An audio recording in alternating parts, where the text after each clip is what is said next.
Cuando se acercaba la Pascua de los judíos, Jesús llegó a Jerusalén y encontró en el templo a los vendedores de bueyes, ovejas y palomas, y a los cambistas con sus mesas. Entonces hizo un látigo de cordeles y los echó del templo, con todo y sus ovejas y bueyes. A los cambistas les volcó las mesas y les tiró al suelo las monedas.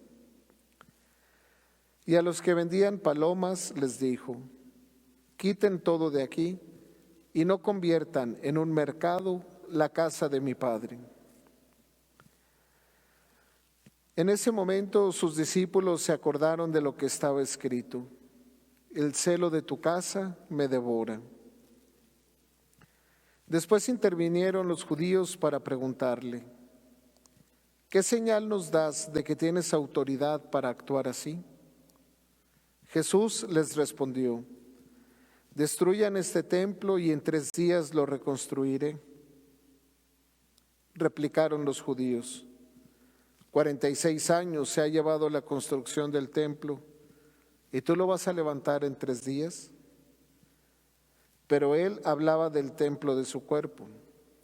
Por eso, cuando resucitó Jesús de entre los muertos, se acordaron sus discípulos de que había dicho aquello y creyeron en la Escritura y en las palabras que Jesús había dicho. Mientras estuvo en Jerusalén para las fiestas de la Pascua, muchos creyeron en él al ver los prodigios que hacía.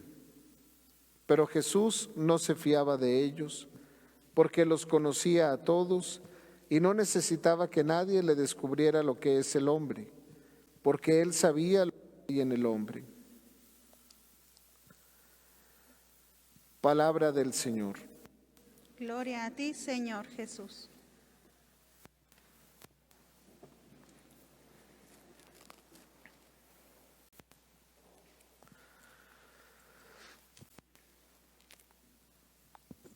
Queridos hermanos y hermanas, en este tercer domingo del tiempo de Cuaresma, hemos escuchado este Evangelio de San Juan que nos ayuda a seguir trabajando y enfocándonos en este itinerario cuaresmal.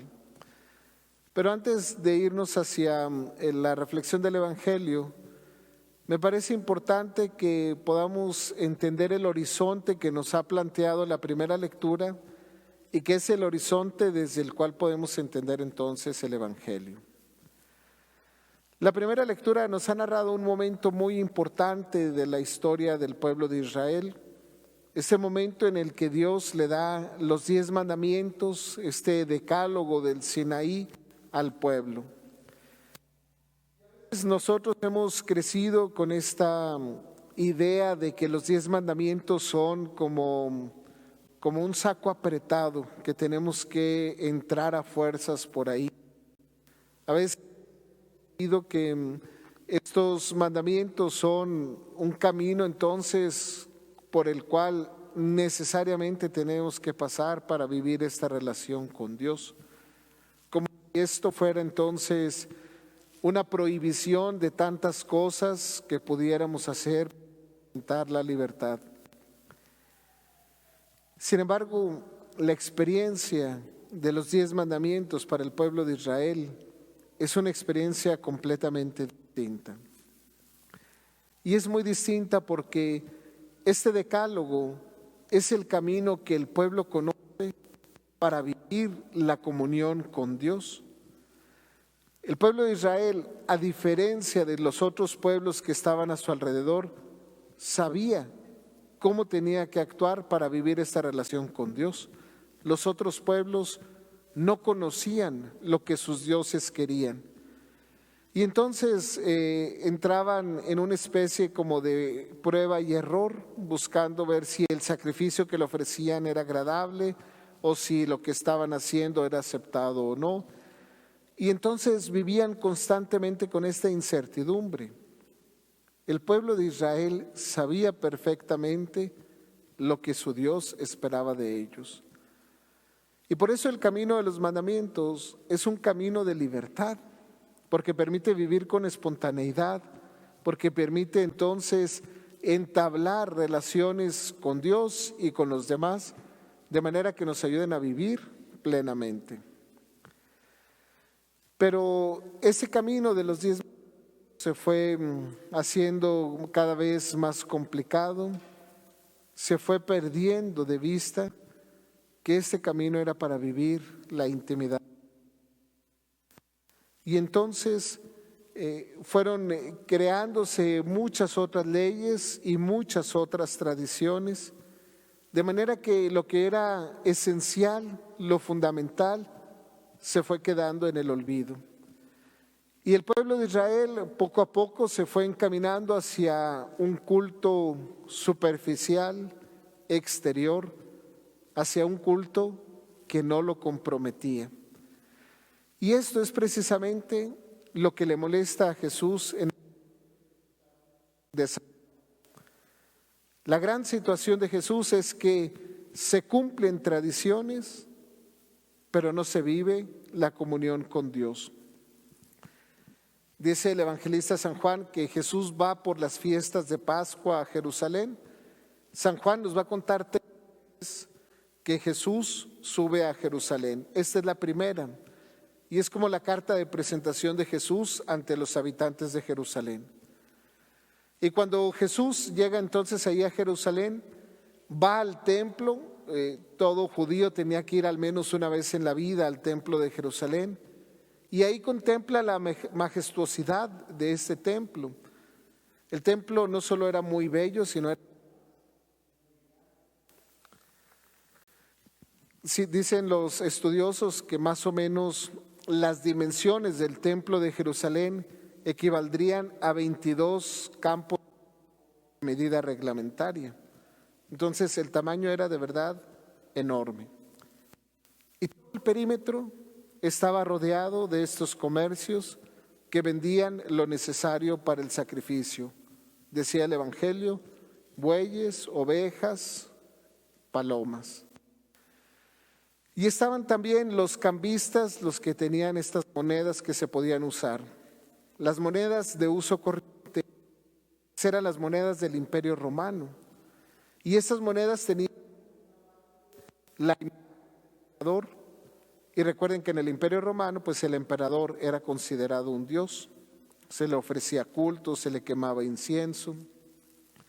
Y entonces era imposible que estas monedas que propiciaban la idolatría pudieran entrar en el templo de Jerusalén. Por eso estas mesas de cambistas de las que habla el evangelista San Juan son aquellos que cambiaban la moneda del Imperio Romano por una de valor equivalente, pero que no tuviera imágenes.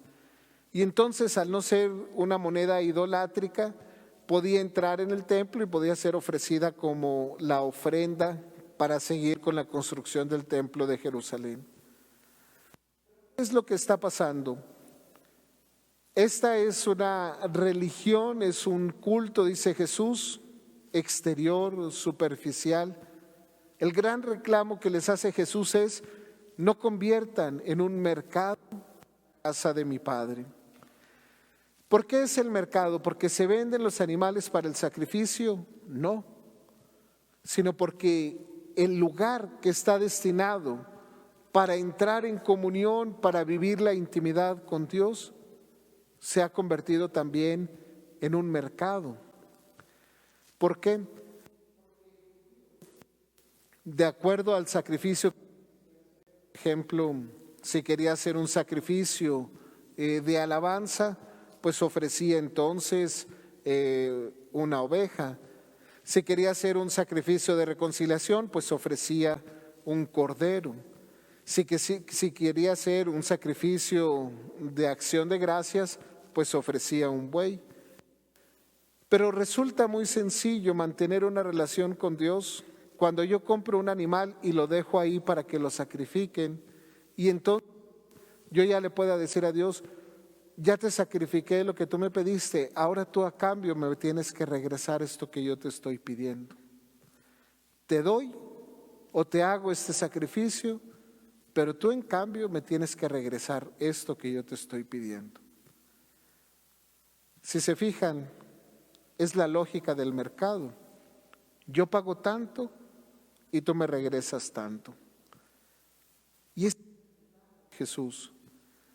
No conviertan en un mercado la casa de mi Padre.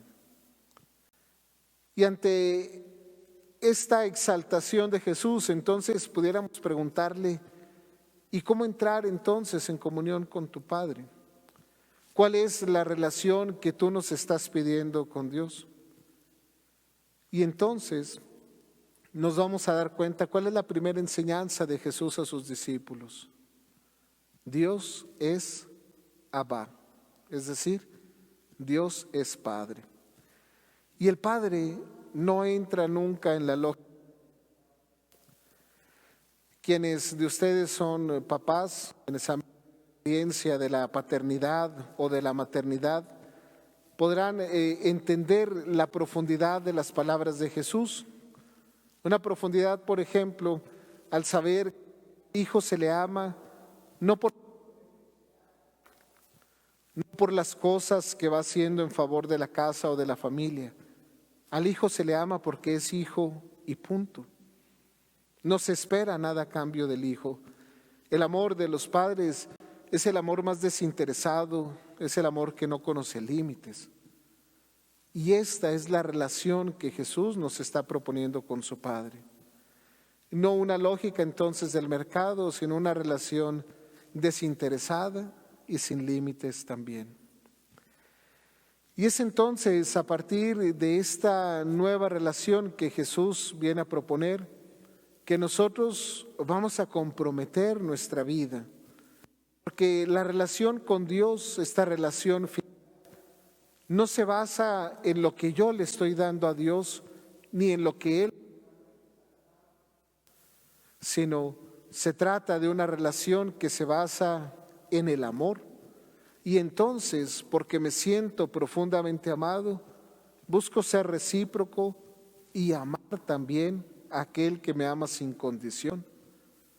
Por eso no importa lo que importa la voluntad que tengo de que mi corazón esté sincero. Esta es la nueva relación que Jesús viene a proponernos. Y en este tiempo de Cuaresma en el que nosotros vamos caminando, en el que vamos avanzando en nuestra conversión, el Evangelio nos invita entonces a hacer este alto en el camino y a preguntarnos cuál caracterizando nuestra relación con Dios. Es la dinámica también del mercado. Mira, Señor, yo te doy tanto y tú me regresas esto. O es la dinámica de la relación familiar, de la intimidad filial, el de confiarnos ante un Padre que nos ama y poder descubrir que el horizonte de la resurrección es lo que le da sentido a todo. El Evangelio nos invita a descubrir entonces que lo importante no es el espacio en el que nos relacionamos con Dios, sino lo importante es la relación que nace precisamente desde el corazón. Por eso, cuando los judíos le preguntan a Jesús, ¿con qué autoridad haces todo esto? Jesús tan solo les dice, destruyan el templo y yo lo voy a reconstruir en 3 días. Los judíos no podían ver más allá de lo material. Estaban deslumbrados por la belleza de su templo y se habían olvidado que el templo empezaba en su corazón, que la relación con Dios no se daba solo en aquel espacio sagrado, sino que primero se había dado en la intimidad del corazón. Hoy nosotros estamos llamados también a reconocer que la relación con Dios se da también ahí en lo profundo de nuestro corazón.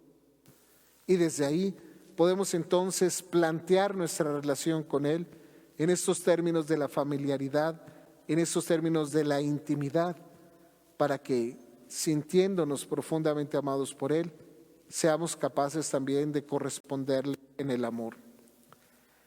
Que el Señor nos conceda pues la gracia de convertirnos, nos conceda poder encontrarnos en esta intimidad con Dios, ahí, en lo profundo de nuestro corazón, ahí donde, viviendo esta intimidad, podemos descubrir la vida plena que Él nos regala.